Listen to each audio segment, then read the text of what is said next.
Porque aqui no prédio, por exemplo, eu conversei hoje com um venezuelano que veio pra cá refugiado e ele trouxe várias fotos, imagens assim, de pessoas que foram perseguidos e mortos pelo Maduro. Não, e você pega assim, eu nem de longe estou defendendo, deixar bem claro, né? Eu sei. Eu acho que assim, quando o Hugo Chávez ele ascende ao poder, ele... Posso traçar um histórico bem rapidinho aqui? Fica à vontade, você tem todo o tempo do mundo, cara. Então, beleza. A Venezuela, na década de 90, ela vinha de um modelo neoliberal, de um presidente chamado de Carlos Andrés Pérez, que ele fez ali uma política de privatização do petróleo, fez uma medida de redução do gasto público. Era um momento em que o mundo estava num caminho mais liberal, até pela queda do Muro de Berlim, o socialismo estava muito mal falado e tal. Só que para a população venezuelana, isso pegou muito mal, principalmente para as camadas mais pobres. Tanto que tem um momento histórico na Venezuela chamado de Caracaço, que acontece em 89, que é quando grandes manifestações populares, principalmente por conta do aumento do preço do transporte, acontecem, e o exército venezuelano, durante o governo dos Carlos Andrés Pérez, que era esse cara mais à direita, reprime de maneira violenta a população. Nesse momento, o Hugo Chávez, que era um militar, ele pertence a uma ala mais nacionalista do exército, ele tenta dar um golpe no Carlos Andrés Pérez. Esse golpe ele é mal sucedido, Hugo Chávez é preso, mas ele começa a surgir como a figura de um herói nacional. Pô, esse cara aqui, ó, ele foi preso, mas por quê? Porque ele tá sendo contra o processo de privatização, ele acha que o petróleo tem que ficar com a Venezuela e tal. Depois de um ano, ele é solto, o Carlos Andrés Pérez sai do poder, Hugo Chávez vira uma liderança política e é eleito em 99. No comecinho dos anos 2000, isso não é teoria da conspiração, não. Os americanos tentaram dar um golpe no Hugo Chávez. Teve um golpe ali, militar, que durante pouco tempo deu certo, depois o Hugo Chávez conseguiu reconquistar. A partir desse momento, ele fala assim, tá vendo, ó, eu tô sendo perseguido por essa potência estrangeira. Então a gente vai ter que aumentar o número de juízes da Suprema Corte. E claro, que ele indica quais são os novos juízes. Ele começa a censurar meios de oposição, alegando que eles estão, não, mas esse aqui, ó, tá falando mal de mim porque tá sendo financiado pelos Estados Unidos. E de fato, talvez até tenha financiamento, né, mas não que justifique o encerramento daquela mídia. Então, a partir desse momento que começa uma certa censura. Mas isso é anestesiado durante o governo Hugo Chávez, porque a Venezuela cresce demais economicamente, por conta do petróleo, disparada do preço e tal. Pós-crise de 2008, Hugo Chávez já começa a ter uma certa queda da popularidade, mas ele era um cara que se comunicava super bem, um líder muito nacionalista. Quando ele tem câncer e morre, aí falta um sucessor. Vem a figura do Nicolás Maduro, que diferente do Hugo Chávez não era um militar, ele era um líder sindical, motorista de ônibus, tudo tal, tem muito menos apoio popular, fala muito pior assim com a população. Naquele momento, quase que ele é derrotado pelo Henrique Capriles, que era um cara mais centro-direita, mas ele, numas eleições... Nunca teve na Venezuela, a partir de a mesma oposição sempre foi uma oposição mais à esquerda, digamos assim, mais um social-democrata. Sim, você pega...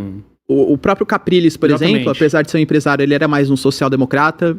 Quando, por exemplo, nas penúltimas eleições, o Nicolás Maduro vence, mas a Assembleia Nacional não reconhece o Juan Guaidó, lembra dele? O Juan Guaidó, ele se autoproclama presidente. Ele também não era um cara de uma direita conservadora.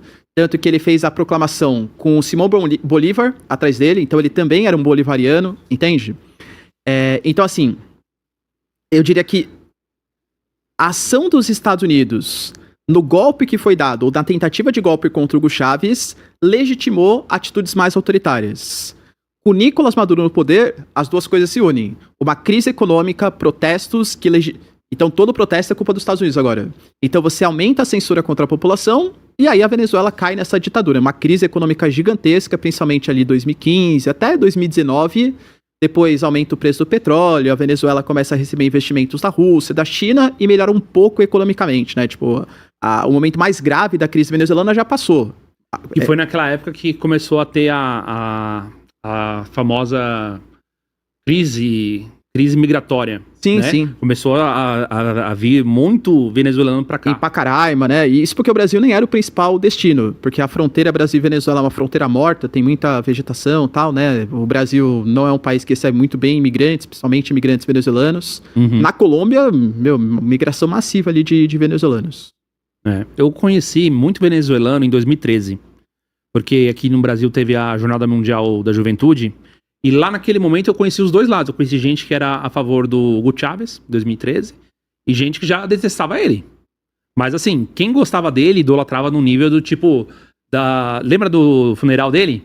Lembro. E o pessoal fez, tipo, filas, 7 dias, o corpo do cara exposto lá e Caracas tomada, assim, por população. Eu conheci gente desse tipo. Então tinha gente que. Só que aí eu entendi um pouco. A economia venezuelana não tem como funcionar sem o lado estatal. Então, as próprias empresas, os próprios funcionários de setores que aqui são comuns, que são normais, o setor de comunicação, o setor, por exemplo, de indústria e tudo mais, lá é tudo estatal. Então, eles eram muito ligados ao Chávez, né? E eles acreditavam que o Chávez realmente ele salvou a Venezuela de vários problemas, de fome, que melhorou a vida de muita gente, e que passava por uma crise, mas a crise era causada por uma potência estrangeira, e que uma hora ia melhorar. Mas já tinha, naquele momento também, pessoas que não era nem uma classe média, mas era mais, assim, um trabalhador,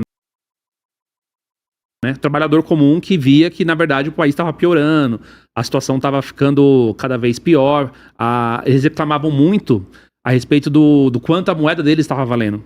Então, eles não sabiam quanto que era um salário mínimo no Brasil, a gente tinha que falar em dólar para eles, por exemplo. Conversando, assim, quanto que é o preço das coisas e tal. E aí a gente falava assim, olha, aqui a gente ganhava, acho que lá naquela época devia ser uns R$600, daria mais ou menos uns $300. Eles, $300?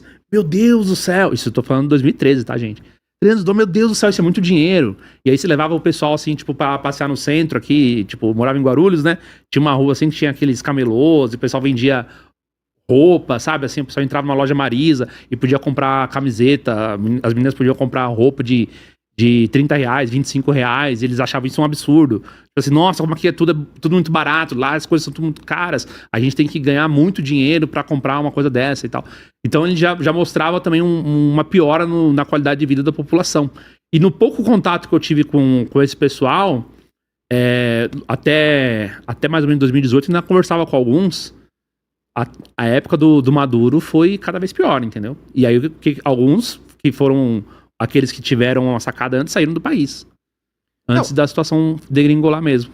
Aliás, é um dos graves problemas da Venezuela, né? Você pega um país que depende quase que só de petróleo e hoje todos os equipamentos para exploração de petróleo estão sucateados e não podem ser renovados, colocados mais tecnologia, porque a Venezuela está cheia de sanções econômicas. E a mão de obra qualificada que poderia revitalizar esse setor, toda foi embora do país. Óbvio, né? Quando você pega... Até um ponto importante. Quando a gente pega os refugiados, claro que tem exceções. Mas principalmente a primeira leva de refugiados não é a população miserável. É o cara que é economista, engenheiro. O cara falou, eu tenho qualificação para exercer minha profissão em outro país. Para que eu vou ficar aqui sofrendo com essa crise econômica? O cara junta uma grana e vai embora, né? Então a Venezuela hoje, para conseguir se reconstruir, vai demorar bastante. Aliás, esse é até o medo para a sensação atual. Por exemplo, o Trump, ele colocou que todo o petróleo dos Estados Unidos vai ser retomado dos Estados Unidos na Venezuela. Porque quando o Hugo Chávez ele assumiu, ele nacionalizou, estatizou praticamente todas as reservas ali, né? Só que como que os americanos vão fazer isso? Atraindo empresas estrangeiras? Uma empresa estrangeira hoje vai ter a confiança necessária para investir na Venezuela? A Venezuela é um país que não tem uma segurança jurídica nenhuma. Não tem mão de obra barata e qualificada nenhuma. Então, será que as petrolíferas internacionais, mesmo a Venezuela tendo muito petróleo, de má qualidade, mas muito petróleo, vai ter esse interesse? Porque não é só ter petróleo, precisa também ter as condições específicas para explorar aquele petróleo. E hoje a Venezuela com certeza não oferece isso. E aí, se tiver as empresas americanas, vai chamar a Lockheed Martin para ir lá, para se instalar. Mas vai ficar nesse negócio do tipo, tira o petróleo da Venezuela, mas o país mesmo assim não tem pra onde ir. Muito possivelmente não, né? Isso não vai fazer o país melhorar em nada. Com certeza não.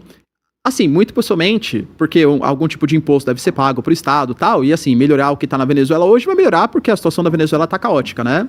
Mas falar que a partir de transnacionais, investindo no petróleo, vai ser capaz de melhorar a vida da sociedade venezuelana, eu creio que não vai não.